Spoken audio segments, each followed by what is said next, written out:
Nakakatuwa talaga ang pastillas. Hindi ka mauubusan ng flavor na pwede mong magawa dito. Mula sa milk flavor, nakagawa na rin tayo ng cookies and cream, mango graham at ube pastimalos. At ngayon naman gagawa tayo ng ube with cheese pastillas. At lahat ng pastillas na nagawa natin ay talagang masarap. At ang maganda pa rin dito, pwede mo itong gawing pangnegosyo. Gusto mo rin ba? Tara, luto tayo. At sa recipe natin ngayon, 4 na ingredients lang ang kakailanganin.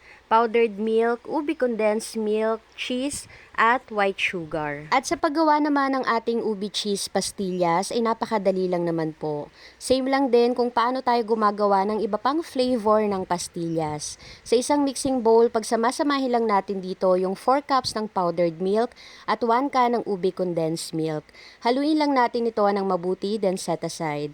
At para naman sa cheese na ilalagay natin sa gitna, nag-slice lang ako dito ng ganito kalalaki. Gumamit din pala ako dito ng measuring spoon na 1/2 tablespoon ng sukat para pare-parehas yung ating magagawang ubi cheese pastillas. At sa paggawa naman po nito, kumuha lang tayo ng 1/2 tablespoon ng ating milk mixture. I-flat lang natin ito at lagyan ng cheese sa gitna. Gawin lang natin ito sa lahat hanggang sa matapos. After natin itong i-roll, i-coat na natin dito sa white sugar. At sa mga ingredients na ginamit ko, nakagawa ko ng 90 pieces ng ating ube cheese pastillas.